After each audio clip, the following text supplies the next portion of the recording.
Kita coba lanjut ke mencari mencari kedudukan dari lingkaran, dari dua lingkaran. Ibu ngambil yang nomor 8. Jadi ada dua lingkaran A dan lingkaran B. Kita disuruh mencari apakah dia sepusat, berpotongan, saling lepas ataupun bersinggungan. Cara pertama adalah kalian harus mencari titik pusat dan jari-jari dari masing-masing lingkaran. Contoh misalkan yang A. Persamaannya adalah x kuadrat tambah y kuadrat sama dengan 16. Titik pusatnya, TP-nya, titik pusatnya dia adalah 0,0. Kenapa? Karena bentuknya seperti ini. Maksudnya tidak ada emblem-emblem angka di sini, cuma x kuadrat tambah y kuadrat, itu titik pusatnya pasti 0,0. Kemudian jari-jarinya kita ngambil yang di belakang, berarti akar dari 16 itu adalah 4. Ini yang kita kantongi. Kemudian kita cari lagi yang B. X kuadrat tambah y kuadrat negatif 12x negatif 6y plus 41 sama dengan 0. Titik pusatnya menggunakan rumus negatif setengah A dan negatif setengah B. Ini A, ini B. Otomatis negatif setengah dari negatif 12. Yang ini berarti negatif setengah dari negatif 6. Berarti 6,3 titik pusatnya. Jari-jarinya pakai rumus yang di depan atau rumus yang pertemuan sebelum-sebelumnya. Atau supaya lebih mudah, ini aja kalian kuadratkan. 6 kuadrat tambah 3 kuadrat kurang 41. 41 ini dapat dari ini, yang C. 36 tambah 9 kurang 41. Berarti 45 kurang 41, akar 4 hasilnya 2. Jadi kita mengantongi. Kalau yang A, titik pusatnya 0,0 dan jari-jarinya adalah 4. Kalau misalkan yang B, titik pusatnya 6,3 dan jari-jarinya adalah 2. Selanjutnya kita menghitung jarak. Jadi di sini ada 2. Ini yang A 0,0. Yang B 6,3. Kita menghitung jarak titik pusatnya. Menghitung jarak itu berarti dikurangkan. Yang B kurang yang A. Harus sesuaikan. Yang X dikurang yang X, yang Y dikurang yang Y.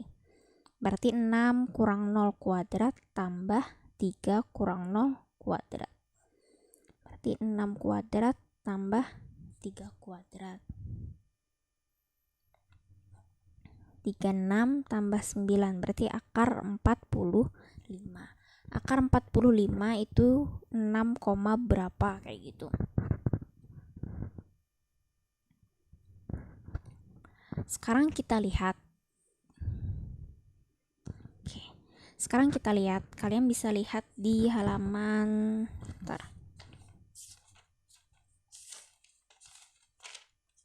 Nah ini. Kalian bisa lihat di sini. Kalian harus membandingkan di antara A, B, C, D, E, F ini mana sih yang paling cocok. Kalian harus coba satu-satu. Contoh misalkan nih, ibu ngambilnya yang ini ya, yang B. Betul lah. Ini ibu kotaki. Betul lah. D kurang dari R yang besar. Ini anggaplah R yang besar karena dia 4 dan ini R yang kecil supaya membedakan aja. Betul lah D itu kurang dari R besar kurang R kecil. D-nya tadi kita dapatkan 6, bla bla bla bla nih. Sedangkan yang R besar 4 dikurangi 2. Betul lah 6, bla bla bla itu kurang dari 2. Salah. Karena kan 6 itu harusnya lebih dari 2. Berarti yang B ini tidak bisa atau salah. Contohnya lagi misalkan ibu ngambil yang F. Jadi kita harus coba satu-satu di antara ini semua. Betullah D itu lebih dari R ditambah R. Oke, D-nya itu adalah 6, bla bla bla. Lebih dari R yang besar 4 tambah 2. Ternyata betul. Kalau tidak salah akar 45 ini 6,1 atau berapa ya? Ibu lupa, pokoknya kalian cek. Jadi 6,1 itu betul kan? Lebih dari 6. Nah, maka karena ini betul, berarti kita lihat yang F.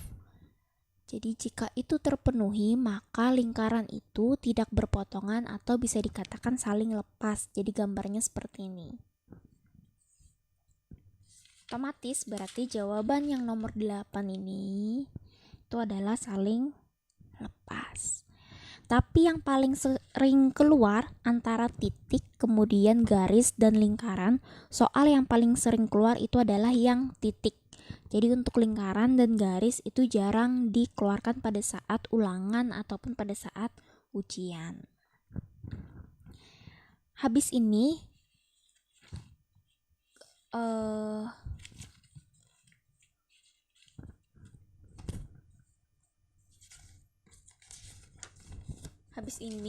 ada satu materi lagi. Habis itu kita kalau sudah habis satu materi itu, materi kita habis, jadi nggak ada lagi.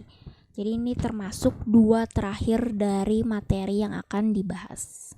Kalau misalkan ada yang tidak dipahami, bisa ditanyakan di grup ataupun WA pribadi Ibu. Wassalamualaikum warahmatullahi wabarakatuh.